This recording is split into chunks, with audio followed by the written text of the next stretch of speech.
So, Andrew, how did you first develop your passion for cold water fisheries and fly fishing?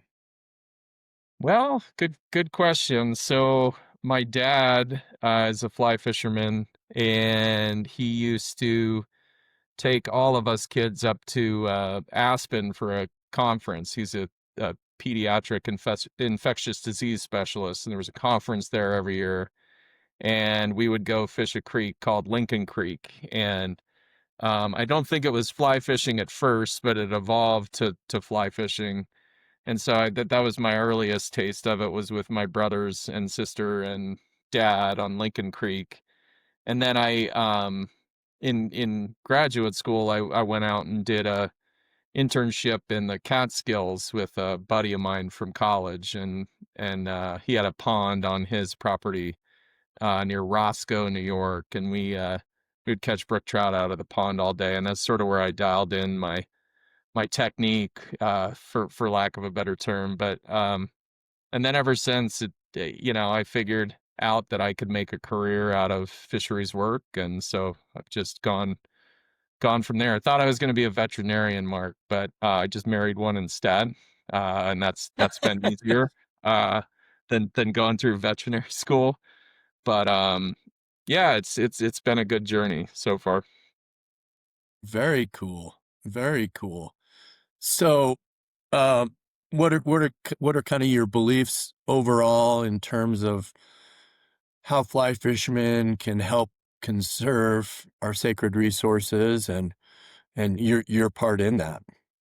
Yeah, good question. So our organization, Running Rivers, we're trying to design programs and projects so we can empower not just fly fishermen. Our program called the Flyathlon kind of pairs trail running, fly fishing, and craft beer to bring new people to fly fishing, but also new people to trail running. And we put on these events called Flyathlons that are intended to be accessible to all types, whether you're new to fly fishing or new to trail running.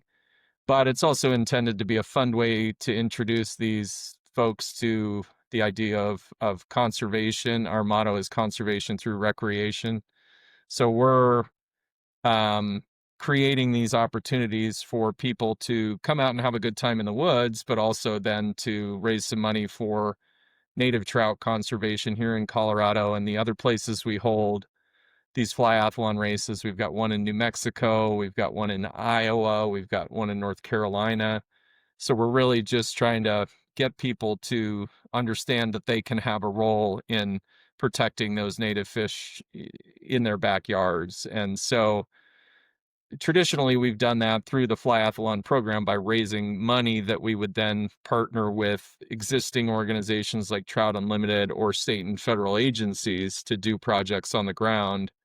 Moving forward, I will be our full-time executive director, and my background is in aquatic biology and fisheries work. So we're going to start taking on some of the project work ourselves in partnership with those state, federal, and other nonprofits moving forward. So, and my goal would be to get some of those people that participate in our events, those fly fishermen, those trail runners, to come out and get their hands dirty doing some of the conservation work, because then they're better educated to educate their friends and family about the importance of these native fisheries and wild and healthy waters.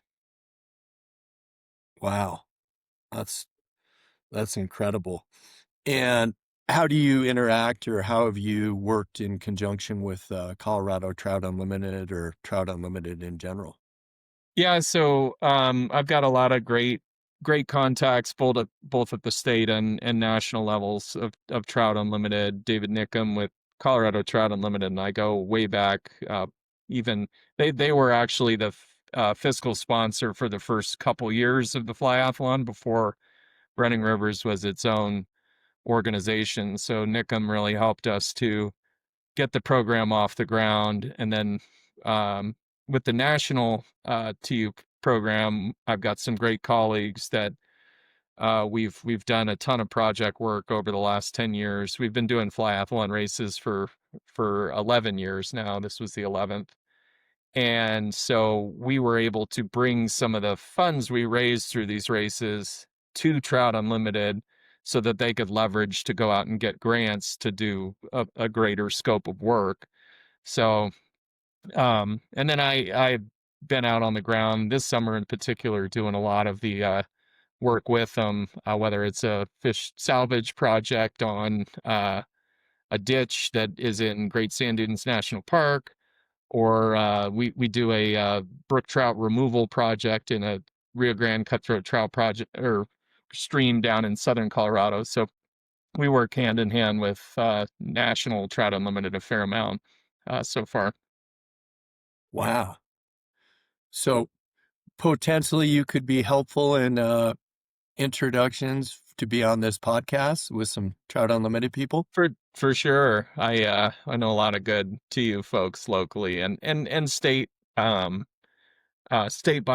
as well. So any work related to native trout in Colorado, we're working in conjunction with Colorado Parks and Wildlife, the various aquatic biologists around in the different regions around the state. We're definitely working with them to advance native fish, not independent of them for sure.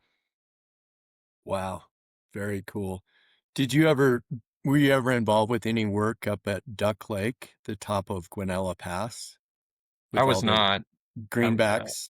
I was not. Are they the true greenbacks up there now, or was that historic? Because there's been a revisitation of what greenbacks are greenbacks in recent years.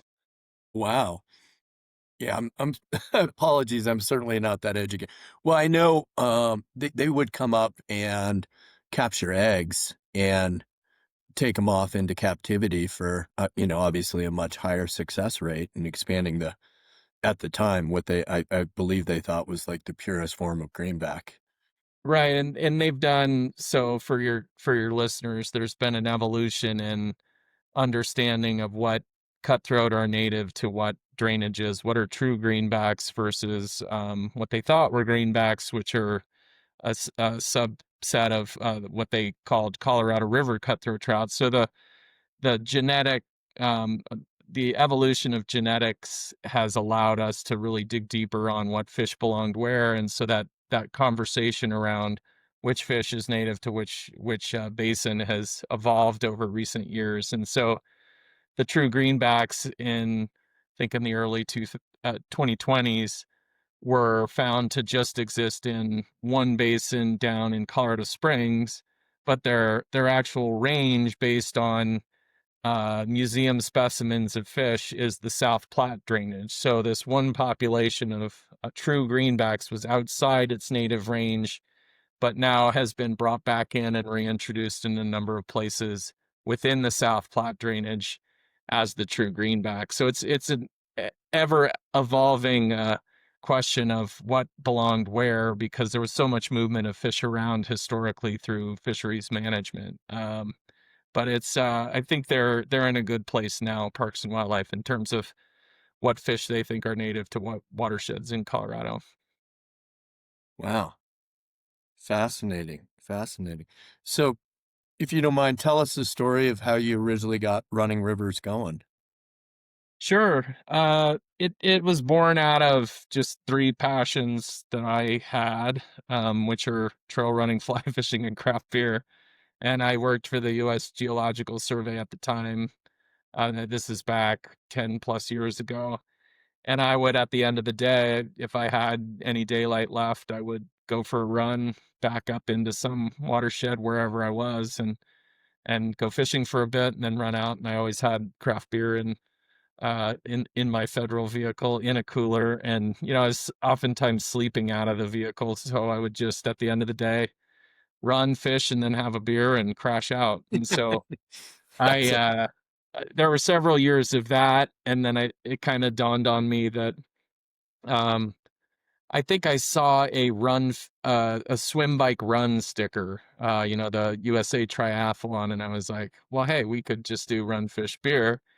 and make something out of this. And so we put on a unofficial flyathlon up at Monarch Lake near Grand Lake, and it was unofficial and illegal because it went through wilderness, and I think there were 16 people, not 15, which is the limit for wilderness. But anyway, that first year was just for fun, and I realized that we could probably raise some funds for conservation with an event like this. And so that next year, we put on the first official flyathlon race down on Middle Creek, which is near Saguache, Colorado, so sort of south central. And we raised about $6,000 at that event. And then the whole concept has just grown to the point where we now have 6+ events around the country, and every year raise somewhere around $150,000-$160,000 with these races that we then put back towards conservation for the fish that are native to the watersheds that those races took place in. So we do the two races in North Carolina and Iowa, raise money for brook trout projects because brook trout are native to those locations. So we're not just raising money for cutthroat trout. That's what the Colorado races and the New Mexico race are for cutthroat trout, because that's what's native to here. So in terms of looking forward, expanding this concept to new parts of the country, we would want to partner with entities and individuals who want to advance conservation of the fish that are native to their own backyards. And so I could see taking this to all sorts of places: Pacific Northwest, Northeast, the South, potentially raising money for projects benefiting smallmouth bass. We chatted with some folks in Arkansas about doing that. But the concept is really exportable anywhere. Anywhere there's people that are passionate about running and fishing, and bringing conservation into the equation. Wow. Yeah, my cousin is Joanne Linehan, married to Tim Linehan, who started Linehan Outdoor Company, I believe 33 years ago. Have you ever heard of them? I have not.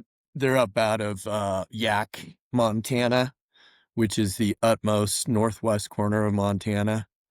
You can literally throw a rock into Canada or throw a rock into Idaho. Gotcha. Um, and they do trips on the Kootenai River. But, if I could ever, I know they're monstrously supportive of any, you know, conservation issue. And he knows the world.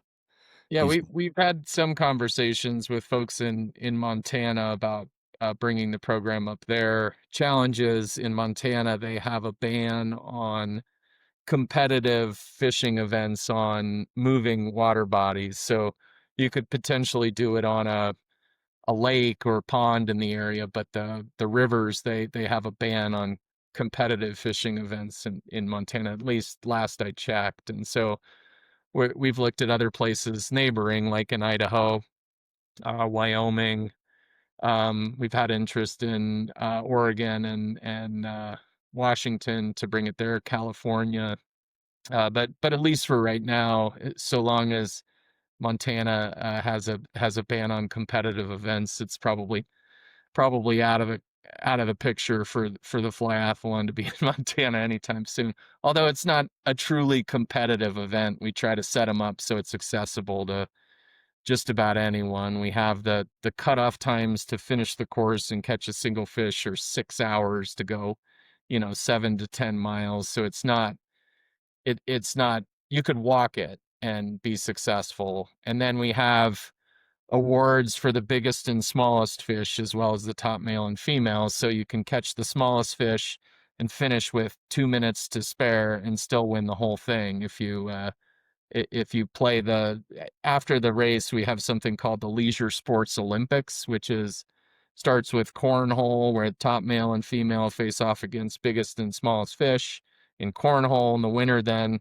those two face off in BB rifle shootout for the grand championship of the event. So you you can that catch a is so 3-inch trout, finish that in is five awesome. hours, 59 minutes, and 30 seconds, and still win the whole thing. So we're trying to make make these things fly fishing has a reputation of being, or it can have a reputation of being sort of exclusive, and same with trail running and craft beer. But if you put them all together in a way that um, makes it easy for people to be successful, then I think we can break down some of those barriers and bring more people to the sports, but also bring more people to conservation. That's the goal. So I assume it would be helpful if our new fly fishing social club, Boonfly, helped you get the word out about events here locally. Sure. Historically we haven't had, like, the first couple years, potentially because it was a novel concept and people were just hearing about it for the first time, we would fill up as soon as we would open registration. But as we've added events in new places, getting the word out becomes more important to fill up each of these races. We've never done any, like, traditional marketing, whether that's through Facebook or whatever. We've just let it sort of organically fill up, word of mouth. People hear about it and sign up. But as we've grown to more and more races, it definitely helps to have existing organizations, whether that's Boonfly or Trout Unlimited or whomever, sharing with their groups, because it's still it's still a unique, a mashup of concepts. Usually we get people that say, "Oh, I fish and drink beer, but I don't run." And then you try to explain to them, well, you don't have to run, you can walk and still be successful. But uh, it is a niche market that we're going after here. But I've been surprised how many people, when they find out that the Flyathlon exists, are like, "Oh my God, I've been doing that my whole life, and I just never put a name to it." And so Yeah, if you don't mind me asking, what's your webpage for? it's just www.runningrivers.org. That's the nonprofit that we created after we left Colorado Trout Unlimited. Um, and so up there, it has all our events past. It will have the future events for 2026 as soon as I get to processing 2025 and then charting 2026. I just got a suspicious website status. I'm looking it up. Well, That's that's no crazy. good. It's not suspicious. We're actually migrating to a new platform for a number of reasons, but I can assure your listeners it's not suspicious. Do I mean, you I have the look suspicious, Mark. I know that, but Oh, geez, no, you don't. the website's not suspicious. What do you have the 2026 calendar built out? We're working on it. We know there will be a race in North Carolina in April. We'll have NASCAR, which is the hat I'm wearing. It's the relay version of the Flyathlon. So two-person teams alternating running laps that involve running, fishing, and a beer or non-alcoholic alternative if you're in the unleaded division. That'll be in May, mid-May. And then we have the um, Vermejo Park Flyathlon, which is in northern New Mexico on Ted Turner's Vermejo Park Ranch. That one's spectacular. We did that one for the first time this past year. That'll be the weekend of July 11th, I believe. And then we'll have the 12th annual Middle Creek Flyathlon in early August, and then the Lake Fork Flyathlon, which is near Lake City, Colorado. That one will be in September, probably mid-September. And then the Driftless Flyathlon, which is in Iowa, that one's at the start of October. So if people look at the past schedule up on our website, it's going to be around those same times in 2026. I just have Yeah. to meet with my board to get the green light on the dates that I've identified that I think are going to be best for 2026. Wow. How Yeah, many it's a bo lot. how many board members do you have? Our board is 15, so it's it's large for nonprofit boards, but that's on purpose because being a staff of one, I'm heavily reliant on the board to volunteer for events, but also to help with the expertise that I lack as an executive director. I mean, we do all sorts of things from putting on this programming to marketing to suspicious website design to all the things that a small nonprofit does. And I'm by training a fish biologist, toxicologist, and so having a board that large really allows me to draw on the expertise of a broader group of professionals to get things done. Until we have staff, it really makes sense to have a good sized board to help with the execution of our everything that we're doing.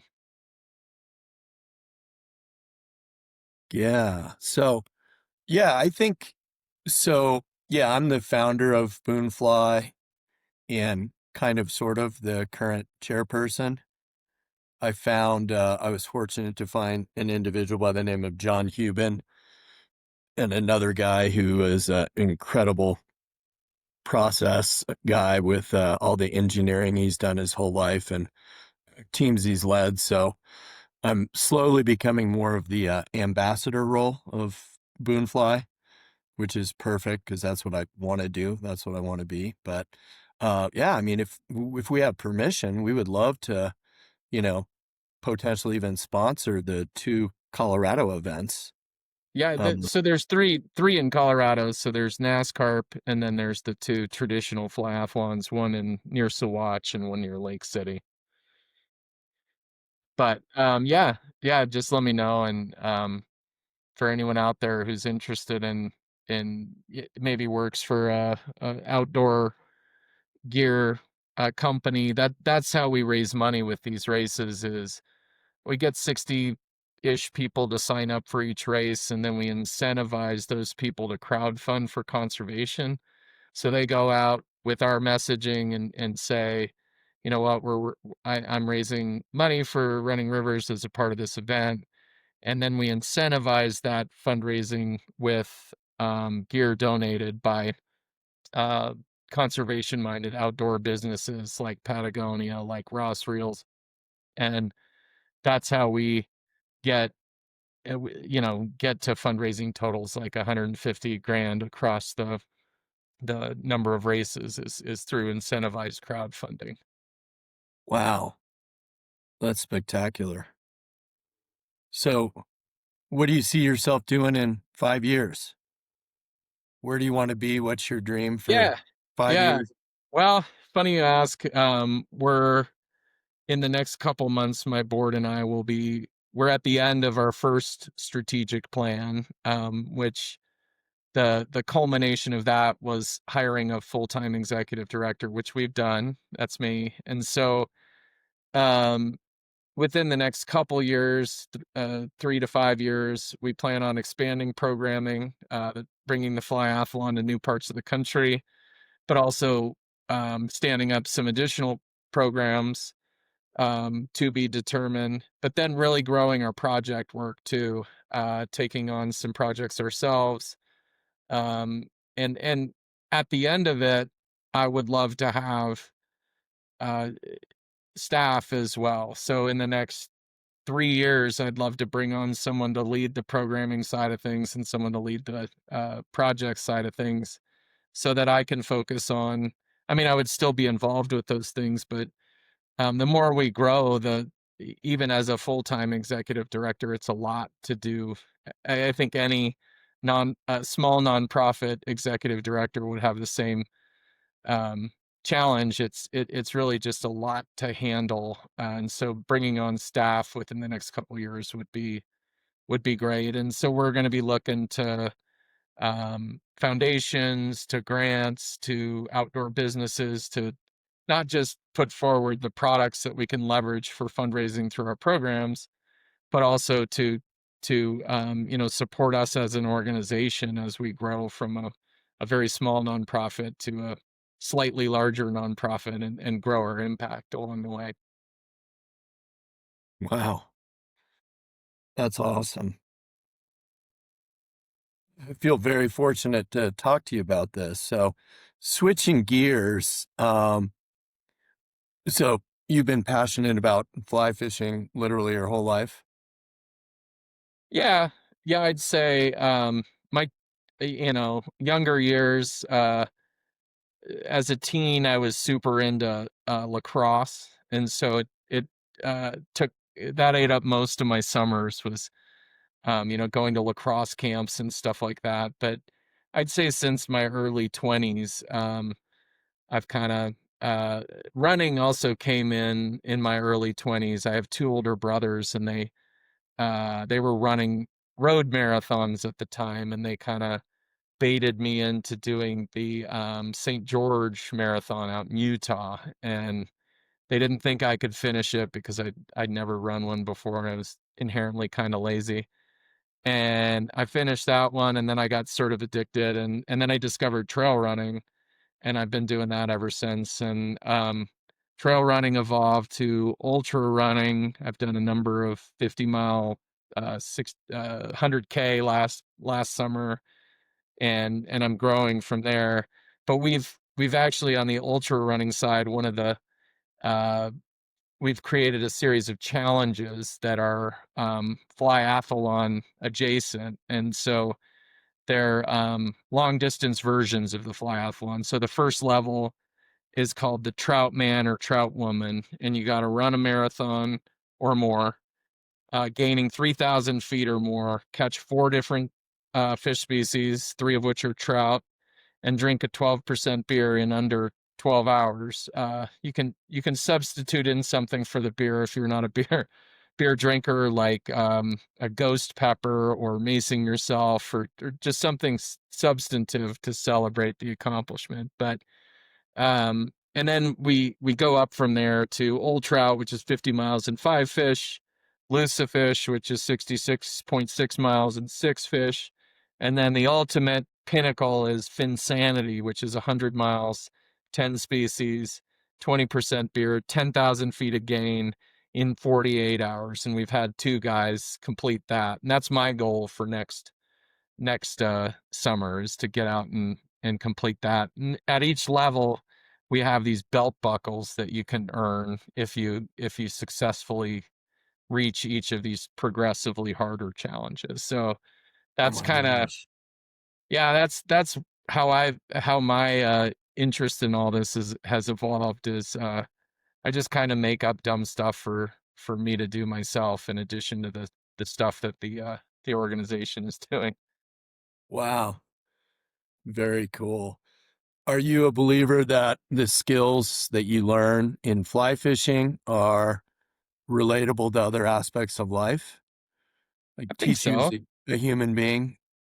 Yeah, certainly patience is one thing fly fishing will teach you, and then I mean it'll also humble you. Um, you can think you're a great fly fisher person, and then you get with someone who's either better, or you get on a body of water where you see fish all day long and you don't hook a damn one of them. I think it teaches humility. Um, yeah, I've had the combination of these things, particularly those long distance challenges that we put on. I feel like have made me a stronger individual mentally. I think the grit is the word, where if you're out there all day through all sorts of different kinds of weather, and it teaches you how to endure and weather those things that come our way in life. So um, yeah, I think fly fishing is a great way to recharge too. When the world is crazy, which it is, getting out on the water seems to be calming in a way that I increasingly find myself needing. So I'm glad I found fly fishing, and it continues to evolve in how it shapes my life. But and me taking running rivers in the direction that I have for the benefit of native fish is just sort of my desire to give back to keep these fish on the planet and to keep these places wild for my kids' kids, and it seemed like the right thing to do at this time in my life is to invest in giving back in whatever way I can. That is so cool. Um, well, I feel very grateful to have this conversation, and you articulate all your messages extremely well. So thank you. Thank you.